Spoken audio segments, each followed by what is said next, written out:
This is SpaceTime Series 28, Episode 32, for broadcast on the 14th of March 2025. Coming up on SpaceTime, Martian minerals hinting at the possibility of ancient life on the red planet, the world's most powerful gamma-ray observatory gets the green light, and Europe's new Ariane 6 rocket begins operations. All that and more coming up on SpaceTime. Welcome to SpaceTime with Stuart Gary.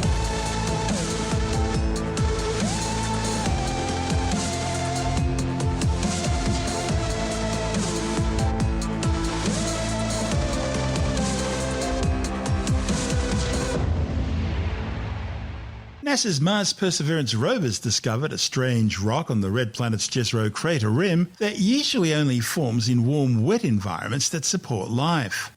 The findings, reported in the journal Communications, Earth and Environment, follows a detailed study by the six-wheeled car-sized mobile laboratory of some oddly pale rocks lying on the Martian surface. The rocks are composed of unusually high levels of aluminum associated with the mineral kaolinite. The study's lead author, Roger Wiens from Purdue University, says that on Earth, this mineral usually only forms in very warm and wet environments where there's intense rainfall and warm climate, or in hydrothermal systems, such as hot springs. And Wiens points out that both these environments are ideal conditions for life as we know it. The minerals are actually what's left behind when rock's been in flowing water for eons. Over time, the warm water leaches away all the elements except those that are really insoluble, leaving behind what was found on Mars. Now, on Earth, it's found in sedimentary deposits resulting from ancient soils and coastlines and intense hydrothermal environments. The mineral's quite soft and typically only forms in environments that are warm, wet, and hospitable to some forms of microbial life. On Mars, the rocks are white but not as soft, possibly due to other processes that may have hardened them. Perseverance mission managers remember observing lots of small, pale pebbles on the Martian surface on the very first day the rover landed, but they were too busy working on other things to check these rocks out in detail. Eventually, scientists observed some larger rocks of similar colour lying on the surface that weren't part of the bedrock beneath the rover's wheels. Now, geologists call these rocks float rocks because they're, floating above the bedrock. They're out of place and away from where they formed. More than 4,000 of these white rocks and pebbles have been found scattered across the Martian surface. Once the rover's supercam laser analysed the rocks, the scientists realised they were enigmas, very different from anything seen on Mars before. Mission managers then proceeded to analyse the rocks more deeply, looking for insights into their composition and structure, finding that many were kaolinites. These rocks were also found in certain spinel, likely aluminum spinel, which can form in either an igneous or metamorphic environment, and can also be found as remnants of sedimentary rocks. Wiens and colleagues are unsure what's happened here, whether the spinel formed from the kaolinite or the kaolinite formed around the spinel. Wiens points out the big questions about Mars are all about water. How much water was there? How long the water lasted? And given how cold and dry Mars is now, where did all that water go? As a mineral, kaolinite has lots of water bound up in its structure. So it's possible that a lot of water is still there on Mars, bound up in the minerals. Although scientists haven't seen these rocks in situ in the bedrock with the rover, and they're not sure exactly where they came from, orbiting satellites have detected kaolinite-rich rocks in Jezero crater's rim. So investigating these rocks in place will help scientists test hypotheses on how the rocks formed, how they relate to the red planet's ancient environment, and how they relate to habitability in the Martian past. This is SpaceTime. Still to come, the world's most powerful gamma-ray observatory gets the green light, and Europe's new Ariane 6 rocket finally begins operations. All that and more still to come on SpaceTime.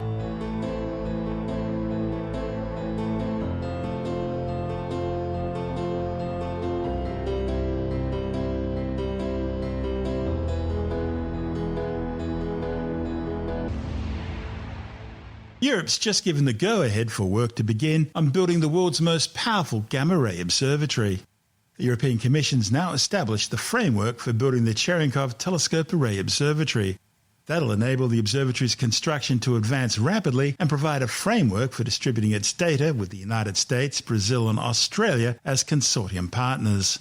The consortium spokesperson Dave Keeter from the University of Utah says gamma-ray astronomy didn't even exist before 1989 when the first extraterrestrial gamma-ray source was detected. Over the past 39 years, astronomers have gone from detecting just one source to seeing several hundred, and with the Cherenkov Telescope Array Observatory, that should increase to thousands.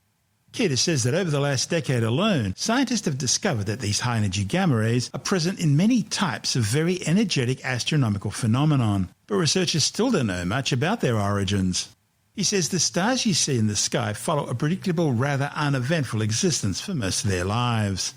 They burn hydrogen for a long time, converting it to helium, and eventually, when the big ones run out of fuel, they explode as supernovae. Keita says gamma ray telescopes are looking at what comes after a star exhausts its life. And it turns out these high-energy gamma rays have massive consequences for the fate of our galaxy in terms of how stars are formed, how galaxies evolve, in fact where they evolve, and what other hidden energies and matter could be out there which are right now determining whether the universe will forever expand or ultimately collapse. Now, Keita's research group led the design and construction of key hardware for the medium-sized telescopes in the array, integrating technology he previously developed for Veritas, the Very Energetic Radiation Imaging Telescope Array system. Before the Cherenkov Telescope Array Observatory, Veritas was the world's most sensitive, very high-energy gamma-ray telescope. It could detect brief flashes of blue Cherenkov radiation created as gamma rays hit the Earth's atmosphere. Veritas operated for nearly 2 decades at the Whipple Observatory in Arizona. Over that time, he had designed and built crucial technology at the University of Utah. And the new array will be up to 20 times more sensitive than Veritas, and may even solve the mystery of where gamma rays originate. Keita says astronomers have actually seen much higher energy emissions than anybody ever anticipated, and from more diverse locations. But astronomers have really only started to scratch the surface of where this stuff comes from. And with the new sensitivity, they expect to even see the emission of gamma rays coinciding with gravitational waves and neutrinos. The new observatory array will see the construction of more than 60 telescopes across sites in Spain and Chile. On the northern site, a large-sized telescope prototype is already under commissioning, while 3 additional large-sized telescopes and 1 medium-sized telescope will be built over the next 2 years. Meanwhile, the southern site will see the first 5 small-sized telescopes and 2 mid-sized telescopes delivered by early next year. This report from the Cherenkov Telescope Array Consortium. With our eyes, we see only a tiny fraction of the light in the universe. To see more, we need instruments that can see light we can't. Like gamma rays, the result of subatomic particles accelerated in violent places like stellar explosions, or the jets discharged by supermassive black holes. Nothing generated on Earth comes close to the energy of the highest energy gamma rays. They can fly through the universe without getting scrambled by magnetic fields. We can't see them coming, but they travel directly towards us. But they never actually make it to the Earth's surface. They interact with the atmosphere, producing cascades of high-energy subatomic particles. These energetic particles move faster than the light in the air. And like a plane creates a sonic boom, they create a photonic boom. It's called Cherenkov light. It's blue, and it's spectacular. But this happens in a billionth of a second, so we need powerful telescopes to see it. Like CTA, 2 arrays of telescopes, one in the Atacama Desert in Chile and another atop the Spanish island of La Palma. The Cherenkov light will flash and disappear. This faint glimmer can be collected by the telescope's mirrors and reflected into cameras, capturing 1 billion frames per second. The light will be captured by sensors able to detect a single photon and turn it into digital data. Data centers will store and process the information, so scientists can work with it. The telescopes are positioned to increase our chances of detecting Cherenkov light. More telescopes gives us more information. By layering these images, we can estimate the energy of the gamma ray and pinpoint its direction in the sky. The data will be accessible to anyone, anywhere, so the discoveries are limitless. Precious information carried by invisible gamma rays, allowing us to see into the most unknown parts of the universe to help unlock its secrets.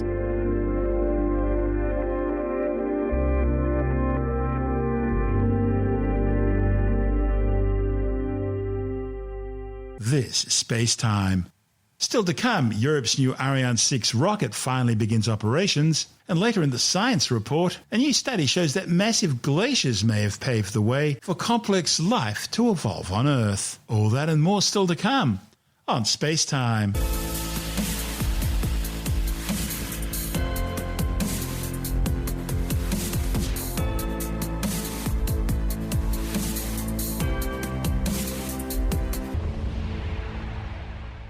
Europe has successfully launched its first commercial mission using the new Ariane 6 rocket.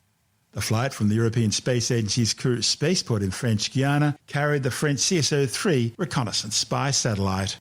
The mission marked a return to spaceflight for Ariane Space's heavy lift capabilities. They've been hampered by ongoing delays with the development of the Ariane 6, which was slated to become operational way back in 2020. Since the retirement of the workhorse Ariane 5 back in 2023, Europe's had little independent access to space, especially for heavy payloads. Compounding the problem were launch failures with ESA's Vega 3 rocket, forcing a 2-year grounding which only ended last December, and bans on Ariane's Russian Soyuz flights by the West in the wake of Moscow's invasion of Ukraine. The twice-postponed launch also gave a symbolic boost to European efforts to expand its autonomy in space amid what appears to be a growing security risk with the United States. This is SpaceTime.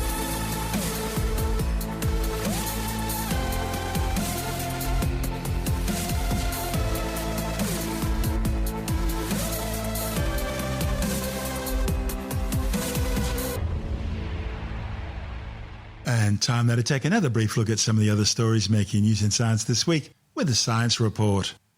A new study has revealed how massive ancient glaciers acted like, giant bulldozers, reshaping the Earth's surface and possibly even paving the way for complex life to evolve.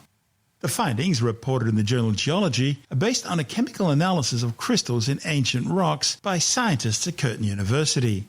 The authors discovered that as glaciers carved their way through the landscape, they scraped deep into the Earth's crust, in the process releasing minerals which then altered ocean chemistry. And that process had a profound impact on the planet's composition, creating the sorts of conditions that allowed complex life to evolve. Australia has a horrible history of failing to protect its native wildlife. Now, a new study has found that the few remaining koalas in the Sydney region are all facing an imminent risk of death because of habitat loss, environmental degradation, and disease. New research by the University of Sydney has highlighted the unique dilemma being faced by Sydney's few remaining koala populations in the southwestern metropolitan area. These are among the very few koalas in the entire state that are still free of the chlamydia disease that has so severely diminished koala populations elsewhere on the east coast. However, an analysis of these koalas has shown how vulnerable they are to environmental threats and the outbreak of disease. The findings, reported in the journal Conservation Genetics, found the marsupials are also highly inbred with very low genetic diversity. Now, all combined, this means they're less likely to adapt to disease should it arrive on their doorstep. Scientists have found a naturally forming glass in the skull of a seemingly male human body found in Herculaneum, an ancient Roman town buried and preserved by the eruption of Mount Vesuvius in the year 79. The author said the glass is likely made of the man's brain, which means the volcanic eruption must have caused an extremely rare chemical reaction. See, glass requires very specific conditions to form, and to turn a human brain into glass would have needed temperatures to hit at least 510 degrees Celsius and then cool rapidly. The findings, published in the journal Scientific Reports, speculates that the gas and volcanic matter that buried Herculaneum likely wasn't hot enough to cause this, which means there must have been a superheated ash cloud that hit the town before it was buried, which then dissipated rapidly. Well, it seems Australian skeptics Ben Spoon Award winner Ross Coulthard's latest UFO scoop has left a lot of people very disappointed. The Ben Spoon Award's presented annually to the perpetrator of the most preposterous piece of paranormal or pseudoscientific piffle. The award-winning Coulthard has also won a Walkley for his journalistic efforts, claims he had definitive proof of UFOs with a video of what he claims is a giant egg-shaped spacecraft. But Tim Mindham from Australian Skeptics says his overhyped claims have left a lot of UFO true believers very disillusioned and upset. What he has done recently is amazingly hyped up program that he was putting forward on the online news channel that he works for these days, which he was calling a world-beating, that's his phrase as well, world-beating whistleblowers revelation about hunting UFOs for the US military and definitive proof, that's the quote, definitive proof of UFOs for the video. Now the video, first of all, is actually, it looks like a giant egg, okay? It looks like it's been carried in on some sort of cradle on a long cable underneath the helicopter, and they quietly or gently lower it to the ground where it sort of moves a bit, it rolls a little bit. But it's supposed to be night vision, green night vision. You really can't tell what the surface is being put down on. It looks a bit either like an unfortunate bathroom rug or a bit of grass or whatever. You can't tell. And you can't tell how big it is either. It's really, it could be a bit of string holding it. It could be enormous cable. You never know. So this definitive proof goes for about 10 seconds of this film clip. And the world-beating whistleblower was a fellow who used to also work for the US military on retrieving these spaceship, but spacecraft, not necessarily the same one in the video. It's a bit hard to tell. But he's now gone out on his own to do research on UFOs and present more definitive proof. The industry, the UFO believer industry, were really disappointed. They said, you've got to be kidding. They weren't just sort of, some of them were saying, well, yeah, give us more detail. Most of them were saying, that's it. And, you know, a lot of UFO believers are pretty generous in what they accept as evidence, but in this case, they just said, Ross, you've set us back 20 years. This egg-shaped thing, getting close to Easter, there isn't a confluence there, is there? Well, I'm not quite sure, actually, because I was also not quite sure exactly when it was filmed. It might have been before Christmas. It might be a Christmas egg. But people keep making comments like, I've got 12 of those in my fridge. They're worth a fortune these days. Worth, apparently, yeah. This is one of those things that Ross Coulter keeps putting forward. He also keeps putting forward that within 12 months, it's all going to be wide open. You're going to know everything. It's going to all will be revealed. And he's been saying this for years, as has the UFO community for at least 70 years. And so far it hasn't been revealed. But it's always going to be next year or sometime soon. Or, you know, now even Coulter's not quite sure exactly which year it's going to be, but it's going to happen. So when he says world beating, the real question is exactly what is he beating? Yeah, that's right. Yes. But it's certainly not evidence, right? And it's certainly not evidence of UFOs. The person he interviews in this program, and he interviews some others, they're all believers in UFOs, and most of them work with this one guy, this whistleblower. Therefore, you tend to think, you'd be good to get a few independent commentators in this. I don't know if I've ever seen him actually talk with someone who's not a believer in UFOs. Well, that's certainly what Walkley winners these days are renowned for, not necessarily both sides of the story down. Poor old Ross gets involved in some of these things, and he's very enthusiastic, obviously, but he probably needs to stand back a bit and say, is this true? That's Tim Mindham from Australian Skeptics.